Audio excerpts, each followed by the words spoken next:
Greetings, हरे कृष्णा। तो topic है शाम के वक्त की उनकी दिल की बातें। ठीक है, हमने लिए हैं दो ऑब्जेक्ट, टैरो है और ये है रोमांस एंजल्स, और एक हम कार्ड देखेंगे एंजेलिक ओरेकल से भी। ठीक है, शुरुआत करते हैं सबसे पहले टैरो से। अगर आपको मैनिफेस्टेशन करनी है और ध्यान भी करना है तो ये सुनते हुए या उसके तुरंत बाद या फिर जब भी आपको समय मिले आप कर सकते हो। ठीक है, 3 कार्ड्स मिल चुके हैं, चौथा कार्ड, ये 5वां कार्ड मिल चुका है, 6वां, 7वां कार्ड, 8वां और आई थिंक 9 कार्ड। चलो बस हो गए।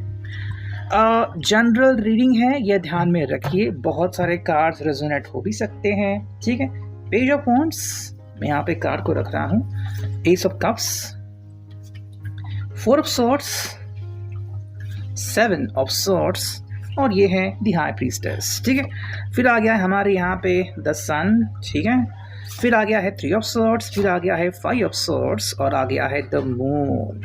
ओके, सबसे पहले हम ध्यान देते हैं कि हमें कौन से मेजर अरकाना के कार्ड्स मिले हैं। ठीक है, तो शुरुआत तो होती है भाई यहाँ से, जो कि है द हाई प्रीस्टेस, फिर होता है द सन, फिर होता है द मून। ठीक है, सो 3 मेजर अरकाना के कार्ड्स हमें मिले हैं जो कि स्पिरिचुअली या फिर आध्यात्मिक के लिए या फिर पोस्ट लाइफ व्हाटएवर, हम उसके बारे में हम ज़्यादा जान सकते हैं। दूसरी अगर हम बात करें तो यहाँ पे हैं page of wands, Aries, Leo, sage, ace of cups, Cancer, Scorpio, Pisces, 4 of swords, Gemini, Libra, Aquarius. ठीक है, तो यहाँ पे हमें कप्स मिला है, वॉन्ड्स मिला है, सॉर्ड्स मिला है, लेकिन पेंटाकल्स, टॉरस, वर्गो, कैप्रिकॉर्न मिसिंग है। ठीक है, चलो करते हैं रीडिंग की शुरुआत। देखो, पहला ही कार्ड है पेज ऑफ वॉन्ड्स का। ओके, इस पर्सन के हिसाब से सही समय है, या फिर काफ़ी जो लोग हैं वो रोमांटिक मूड में भी हो सकते हैं, जिन्होंने ऑलरेडी आपके लिए बहुत कुछ प्लान किया, या फिर ये रीडिंग जब मैं पब्लिश कर रहा हूँ मे बी आप कहीं पे एक साथ एंजॉय भी करते हुए एक दूसरे को देख सकते हैं। सेकेंडली, ये कार्ड ये भी दर्शाता है कहीं ना कहीं इनकी फीलिंग्स हैं, मे बी वो पल महसूस कर रहे हैं या फिर दोबारा से एंजॉय कर रहे हैं जहाँ पे आप दोनों ने कुछ समय साथ में बिताया था। तो पास की एनर्जी भी हमें यहाँ पे दिखती है, बिकॉज जनरल रीडिंग है तो उस हिसाब से आप इस चीज़ को ले लीजिए। कुछ कपल अभी साथ होंगे, कुछ कपल जो है वो अलग अलग भी हो सकते हैं। दूसरा कार्ड मिला है एस ऑफ कप्स का कार्ड। ठीक है, तो यहाँ पे ये व्यक्ति एक्चुअली जो उनकी दिल की भावनाएं हैं वो आपके साथ शेयर करना चाहते हैं ना। What is that one? कई दफ़ा हम क्या होते हैं ना कि कुछ चीज़ें हम दूसरों के सामने रखते हैं। अब ये बेसिक चीज़ होती है कि भाई मुझे कुछ बातें कहनी है, चाहे फिर वो रोमांटिक बातें हो या फिर जो चीज़ कहने से आपको बहुत अच्छा लगता है तो वो चीज़ आप यहाँ पे मोस्टली महसूस कर सकते हो। तीसरे अगर हम बात करें तो वो है 4 ऑफ सॉर्ड्स। ठीक है, अब ये कार्ड काफ़ी इंटरेस्टिंग है बिकॉज यहाँ पे हमें 3 ऑफ सॉर्ड्स भी मिला है।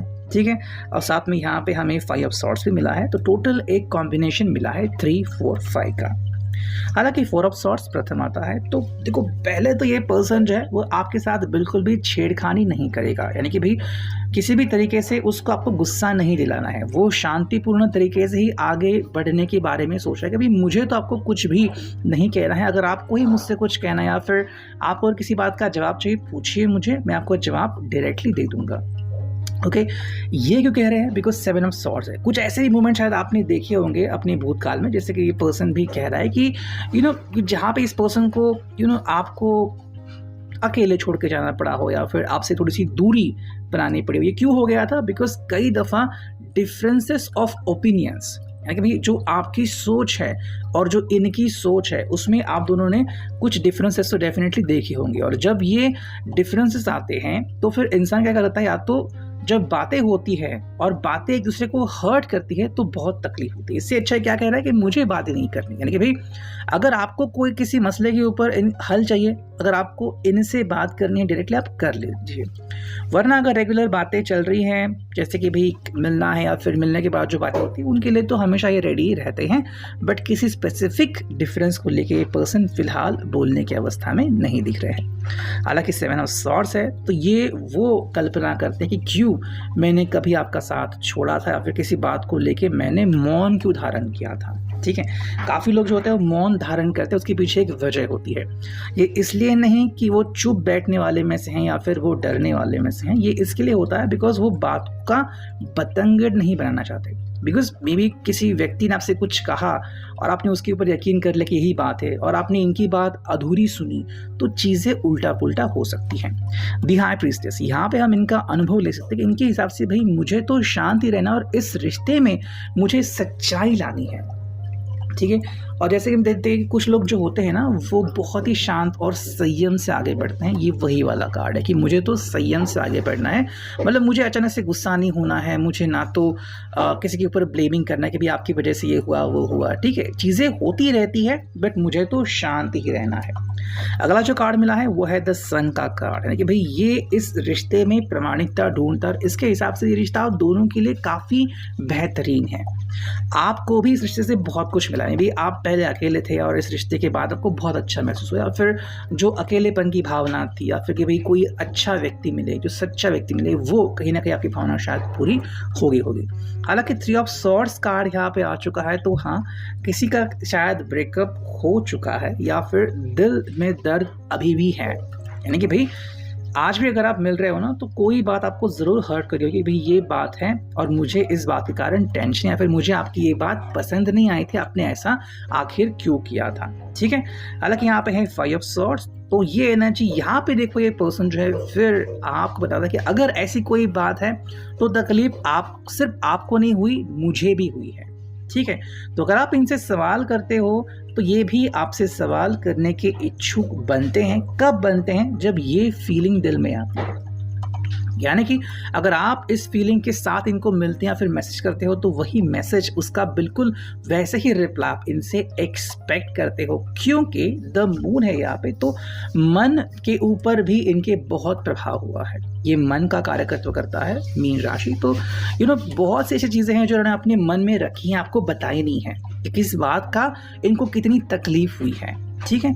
लेकिन किसी चीज़ को लेके वो इतने भी परेशान शुरुआत में नहीं होते, लेकिन जैसे जैसे हम कार्ड रीड करते हैं हम समझ सकते हैं कि ये जो एनर्जी है वो फैलती जाती है, ठीक है। और देखते हैं यहाँ पे रोमांस एंजल के थ्रू हमें क्या रीडिंग मिलती है। मेरी कैट आ गई हमेशा की।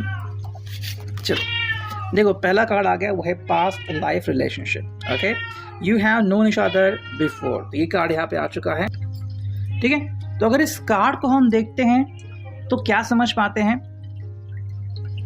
देखो यहाँ पे है past life relationship, you have known each other before, मतलब कि भाई एक ऐसा कनेक्शन है कि आपको या तो ये जन्म जन्म का कनेक्शन है, ठीक है, आप इसे ट्विन फ्लेम कहिए, सोलमेट कहिए, या फिर कि बस इस तरह से कि आप एक दूसरे को पहले भी जान चुके थे, ठीक है।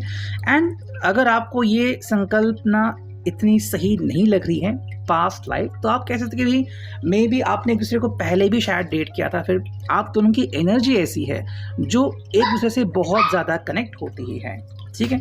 नेक्स्ट अगर हम देखें तो है honeymoon, enjoy the bliss of holiday time together. इस पर्सन की जो सोच है वो बिल्कुल वैसी है कि इससे एक्चुअली आपके साथ बहुत अच्छा महसूस होता है, ठीक है। एंड वो आपके साथ इतना बेहतरीन फील करता है कि मान लो हर दिन उनके लिए हनीमून टाइप ही हो सकता है, लाइक ऐसी एनर्जी जहाँ पे जैसे आप एक न्यूली मैरिड कपल हो। नेक्स्ट अगर हम बात करें तो है अट्रैक्शन, और इसी बात का वो जिक्र हमेशा करते हैं कि आपके लिए वो आज भी अट्रैक्टेड हैं और रहेंगे, ठीक है, वो बात हमें दिखती है। हालांकि अगर हम एंजलिक गाइडेंस देखें तो है आस्क योर एंजल्स। अगर किसी भी बात का आपको जवाब चाहिए या फिर किसी बात को लेकर आप संदेह स्थिति में हैं, तो ये कार्ड आप दोनों के लिए स्पेसिफिक आ गया, जो कि आस्क योर एंजल, मतलब पूछिए, थोड़ा खुद ही जवाब ले लीजिए, थोड़ा खुद के मन से पूछिए, स्पिरिचुअली कनेक्ट होइए, फिर आपका जवाब मिलने के चांसेस काफ़ी हद तक बढ़ जाएंगे। सो ये था अभी का reading, I hope it will resonate.